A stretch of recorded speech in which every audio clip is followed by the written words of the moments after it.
And so now I have the privilege of introducing your MC for the RISE Summit, Rose Friedman.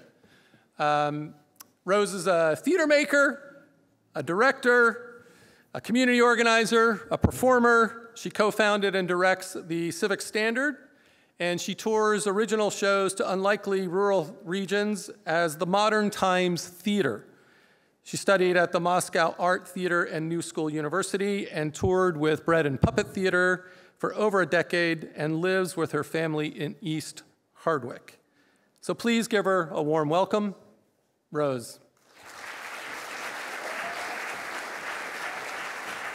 Thank you.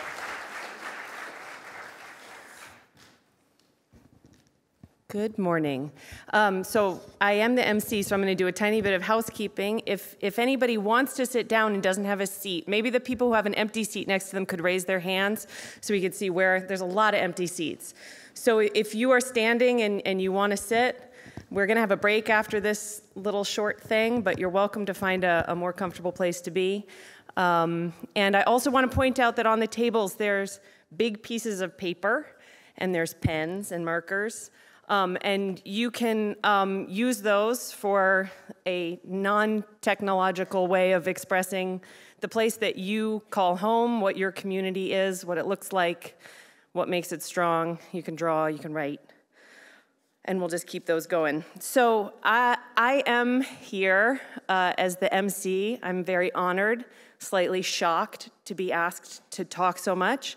I have attended a lot of conferences over the many years that I've worked in this state as a theater maker and a community organizer, and I'm usually itching the whole conference for the Q&A so I can ask my many pressing questions, and it's really delightful to actually be properly given a mic, and feels like maybe slightly an error on some, like maybe there was like a paperwork error, but anyway, I'll take it.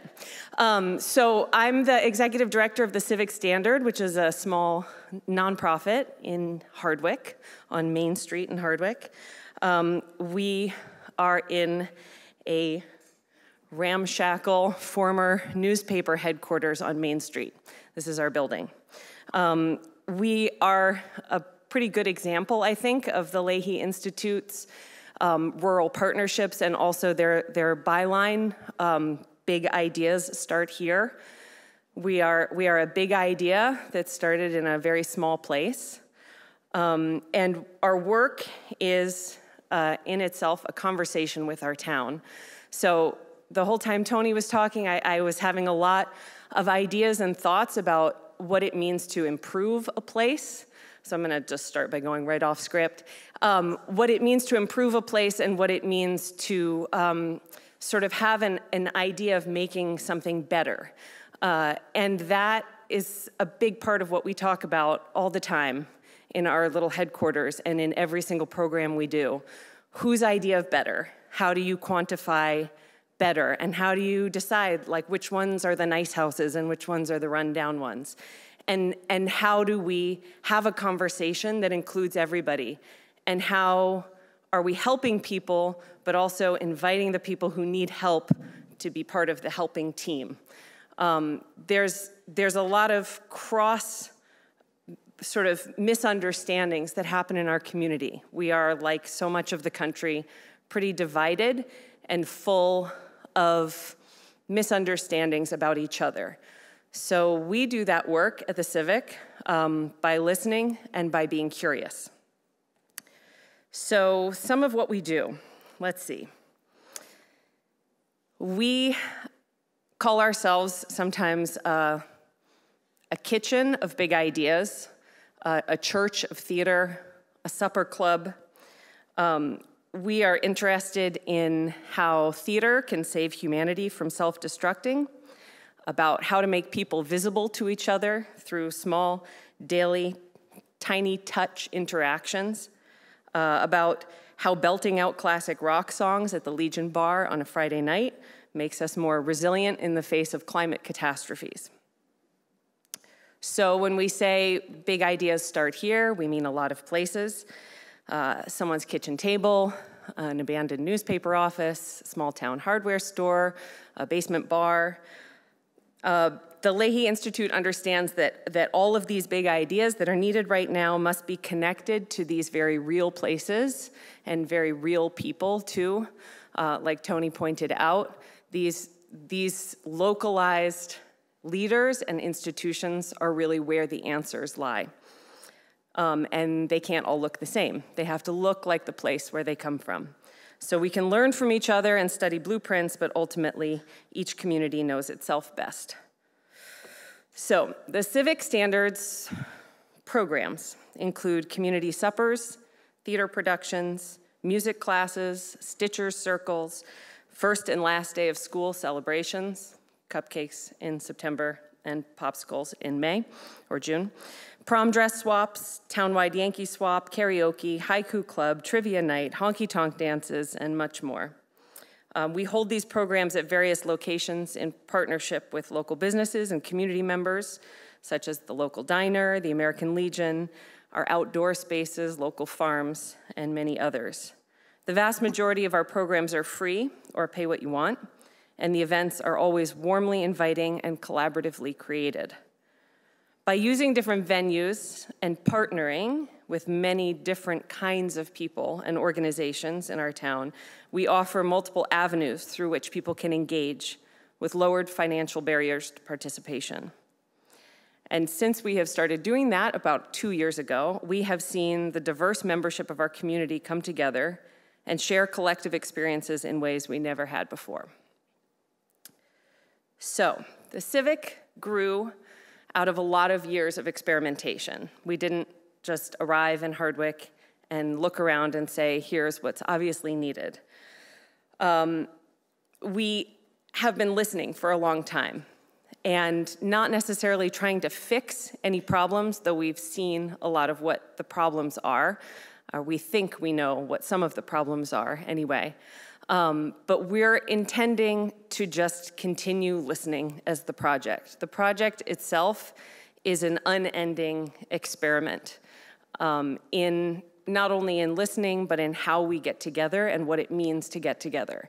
And we are not necessarily in control of the outcomes of all of those tiny touch interactions and those huge programs that we put on. But we're paying attention to what happens. So for many years, we were experimenting with different kinds of programs and what would work and what people would come to. And we were asking ourselves over and over again, how come when we do a show there, those people won't come? And when we do a show there, those people won't come? And how can we actually do a show where everybody would come at the same time? So we did Saturday morning live kids shows in an empty storefront on Main Street. That's now our espresso shop. We served free soup on the porch of the Grange Hall during COVID. We built a kid-powered carnival for the local parade and provided a homemade midway because the town couldn't afford the actual rides and all the insurance that went with it. We built trust, we paid attention, we entertained, we joined boards and committees and looked for ways to help. Eventually, after many years of this, we realized that we needed a door. A roof would help too, but mostly a door to have open that people could walk through, where we could sit and do the planning and thinking and building work of all these projects, but visibly and publicly. We understood that people weren't connecting each of these individual things as one giant idea. So we moved from pop-up projects to one continuous conversation with our community by finding that central space. But it was not very easy to find that central space in a small town where rents have been going up and up for many years. So while we looked for a spot, we created a name and a mission for the work that we'd been doing. Our organization, the Civic Standard, has the stated mission to provide Hardwick and its surrounding region with opportunities to get together by creating a variety of collaborative and unexpected events in which to grow a shared understanding. It's kind of broad. It's a little bit vague on purpose. We're not trying to trick anybody. We're not saying, come to this supper and we're gonna pretend that it's just a supper, but really it's about forcing you to talk to people who make you uncomfortable. That's not the goal. It does happen, but that's not our secret agenda.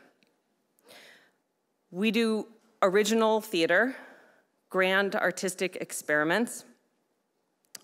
We just did a live game show at the beautiful historic Opera House. We do full-town karaoke night ragers. We do mending circles with just 10 people sitting in the little living room, or old-time music gatherings. It's an honest and humble effort to tear down barriers between neighbors and build local resiliency. But it's not an educational model. In this time of intense division, we believe that developing a common and civically minded culture is essential to the survival of our small and rural community. So around the time that we were walking up and down Main Street, which is one block, but you just can keep looking for that place that doesn't exist for many years. And we were peering into all the abandoned houses that are on the edge of Main Street, meeting with our friend who is a real estate agent. We noticed that the Hardwick Gazette building, that it was vacant because during COVID, they had moved out and put the newspaper online. So we heard through the grapevine that it was going to be sold and that they wanted to keep the paper going with the proceeds of that sale. So we reached out to the owner and asked to see the building. It was entirely wrong. It was too small for shows. There's the living room, you can see. Too crooked for a commercial kitchen, not accessible, in need of a paint job, in need of many things. He said he'd sell it to us for $120,000. We said, thank you, but we have no money. So about 3 months later, the pipes had burst in the basement and the paper continued to struggle. We had looked at many more places and talked to many more people. We approached the owner again with a different ask. We took him out for coffee at the diner and proposed a kind of formal squatting agreement. Let's set up headquarters in the building and we will spruce it up, make it cozy and cute, keep the pipes from bursting again. We could cover the cost of the utilities, but wouldn't be able to afford any other rent. Shockingly, he said, sure, why not? Let's try it. So we applied for a local seed grant from a nearby church to set up a P.O. box, a website, and to pay for 3 months of utilities. So that was exactly just about 2 years ago. And perched as we are just above the Lamoille River, the Civic is one of the last remaining structures on that side of Main Street. And almost exactly 1 year ago, when it started raining and would not stop, we expected to watch our building slide right down the hill, but it somehow stood strong. About 6 months ago, the owner decided to donate the building to our nonprofit. And we own it now, for better or worse. Thanks. The door on Main Street is open every weekday from noon to 5, in case you're coming through Hardwick. So I'm gonna say one more thing and then let you go to your break. So our mission to provide these excuses to get people together, it's not fully formed. We're powered by a small staff, but we're also powered by hundreds and hundreds of volunteers who get up and embarrass themselves in front of the whole town to be in a show, and who stop by and help us to cook. It's a collection of people creating and responding, and it's a complex web of relationships that's never fully formed, that's never done. Our goal in all of it is to make people visible to each other and to invite people to take action and be part of solutions. We are an example of the small and localized idea growing into something big. We are something specific that could be useful as a broad idea for other communities.